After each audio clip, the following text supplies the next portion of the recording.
Unang banat kay Jamal. Yo, magingay tayo para kay Jamal. Galing pang Palawan para sa inyo. Para lang sa tryouts na to. 60 seconds hanggang 90 segundo. Tingnan natin, pakinggan natin unang banat kay Jamal. Yo, go. Yo, check.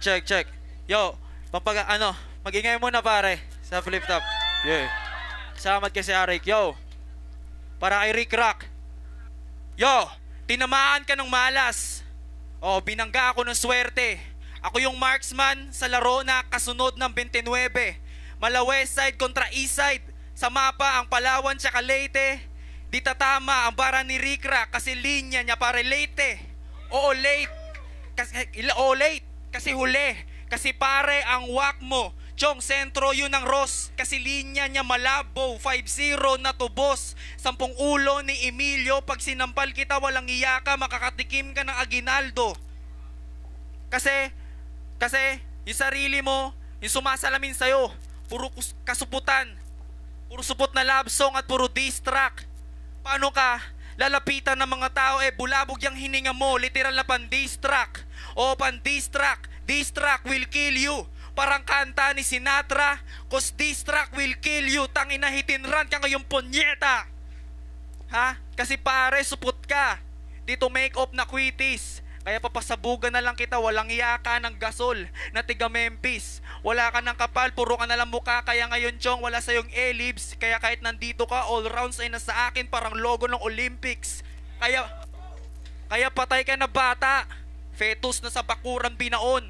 Ulo mo, pipilipitin ko na lang, parang takip ng garapon. Kaya paano tatama yung mga bala mong lata? Yung kanyon mo, kanyon.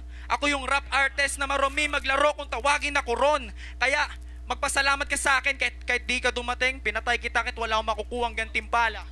Dahil pagkatapos kitang paghukayin na paglilibigan mo, makakuha mo ang aking ganting pala. Kaya ako na ang bahala. Ako ang hadlang sa iyong pagsali. Dahil di na kailangan ng rock dito sa liga. Tapos na ang karir ni Asi. Last. Yo, kaya kung nandito ka man, simula mo na ang wantusawa na atras. Dahilin niya ko pamatay, pamatay. Siguradong bitay, parang pirma ni Max. Walang 13 pusang itim. Hindi ngayon Friday the 13, kaya hindi mo to tagmalas. Kaya paano ka makakapasok sa pintuan ng ligayang kinutok mong pinto ay pintuan palabas. Kaya labas. Magingay para kay Jamal. Unang banat kay Rick Rock, automatic choke.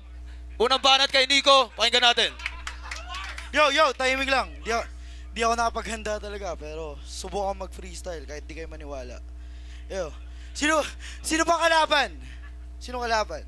Hindi, wala akong pakialam. Basta hindi pumunta, di ko sila love. Hindi, basta gapo, bano. Yan ang pang-insulto nyo sa amin ng mga mahihina nung nagsimula. Nakakadiri ba? Tangina, mas nakakadiri yata yung mga hindi sumisipot. Kaya okay nang tawagin sa akin na supot. Basta alam ko na kaya kong labanan kahit sino pa yan. Nilalait nyo kami na mga bobo, mga taga-Olongga po. Pero bakit nyo hinahayaan yung pagkakataon na pagbuksan kayo ng daan? Si Tukel mahina, pag hinamon nyo yun ng freestyle, agad-agad kayong papalagan. Mahina daw kami.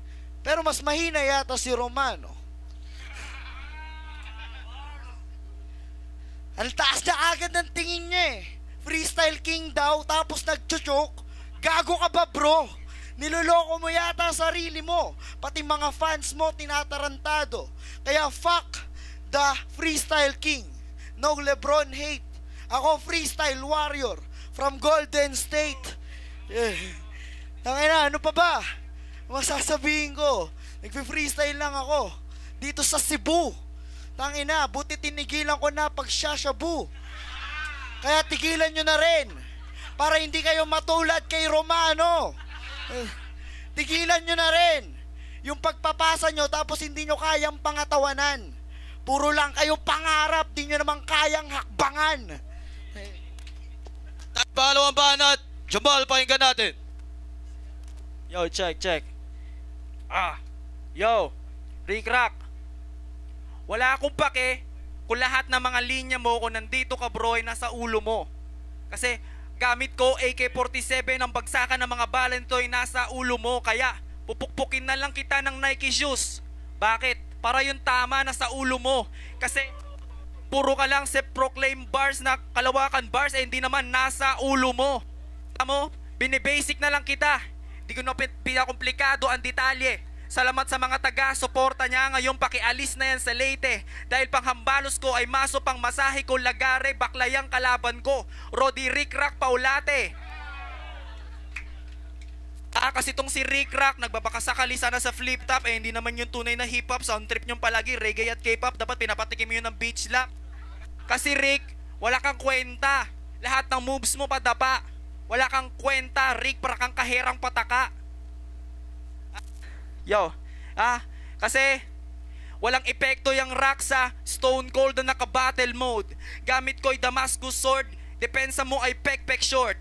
At sa apat yung katawan mo kapag sinagasaan kita ng Ford, bali ang tuhod, crossover ankle breaker kapag nilitis kita sa court. Jericho Perez, Rick Rock, ang makapasok sa liga, di biro yan. Pero Jericho Perez, mamamatay ka muna sa Dos Palmas, Palawan kasi si Jericho yan. O halatang dinadaga kasi si Jerry ko yan. Halatang may butas itong Rick Rock kasi si Jericho yan. Tama. Pangalawang banat, Rick Rock, automatic choke. Pangalawang banat mula Olongo Papa, Nico. Lakas ng loob magpasa. Siya daw ay magpapakita, kaso biglang nawala siya. Pangalan niya Rick Rock.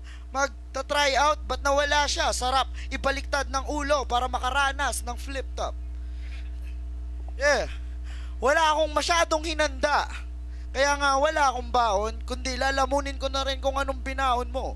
Galing mo pala bro. Salamat sa'yo at ginanahan ako kahit na paano. Titirahin ko si Rick Rock kinang ina mo. Isa ka na lang din sa mga unggoy na magbabakasakaling pala rin na sa amin makasabay. Kaso hindi mo nga yata kayang bayaran yung ginawa mong pag-utang kay Arik pati na rin sa Bombay. Ang labo. Parang di mo pagpunta at pagsipot ng mga punyetang akala mo ang lalaki na ng ulo. Magagaling ba kayo? Max Ward. Naalala ko yung ginawa mo sa akin nung ahon. Ang lakas ng loob mong ikumpara yung sarili mo kay Looney. Si Looney lumabas pa nga sa ospital nun. Habang ikaw trangkaso lang, nagsampa ka pa ng kaso sa munisipyo. Sobrang bobo mo. Gusto mo maging pinakamagaling sa inyo. Ikaw na mismo bumali ng yung prinsipyo. Mahina. Yan ang laging sinusumbat nyo sa akin kahit na ginagawa ko naman yung makakaya ko. Pinagtatawanan ako ng mga unggoy, di daw ako nag-i-improve. Pero Arik, salamat, hanggang ngayon sa liga mo ako'y approve.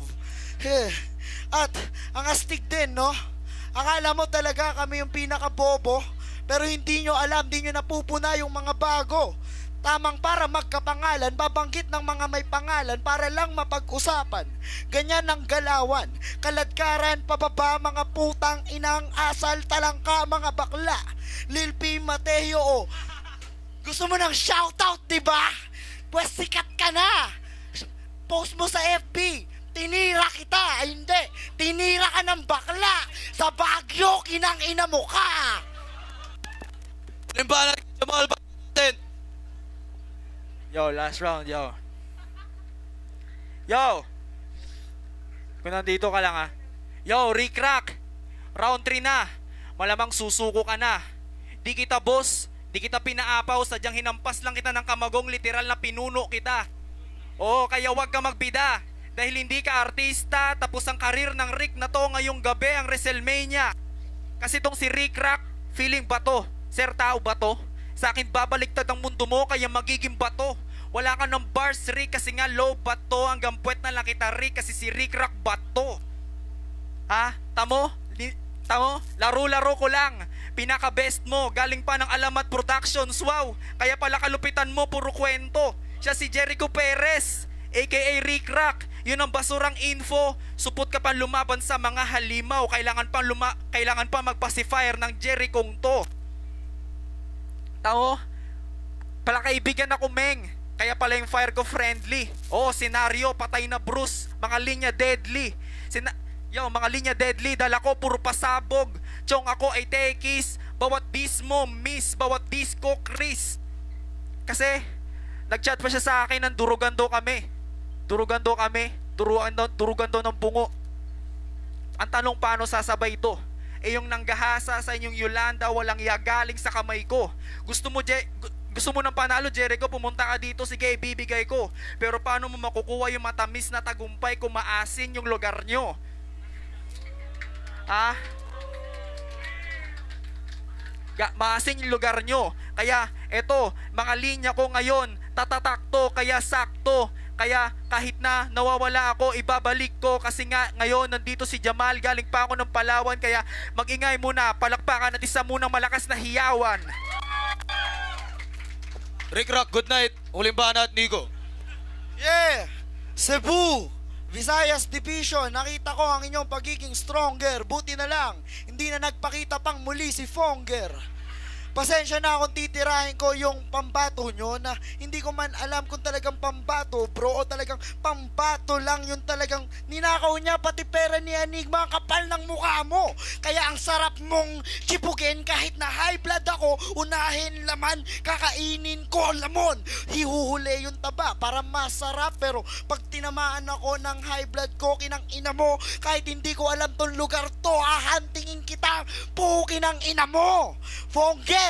Anong pangalan nun sa totoong buhay? Papahanap kita kay Binay.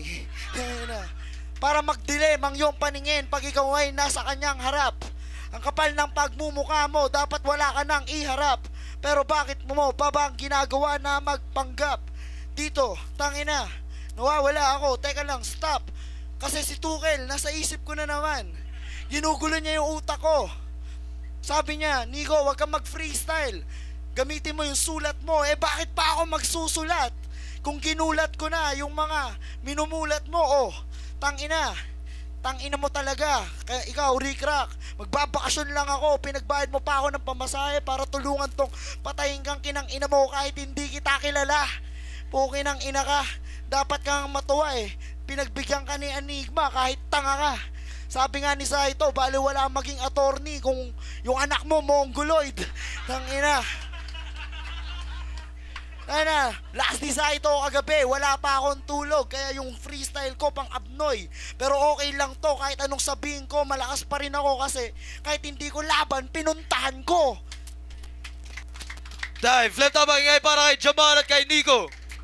Yeah, Process of Illumination 5.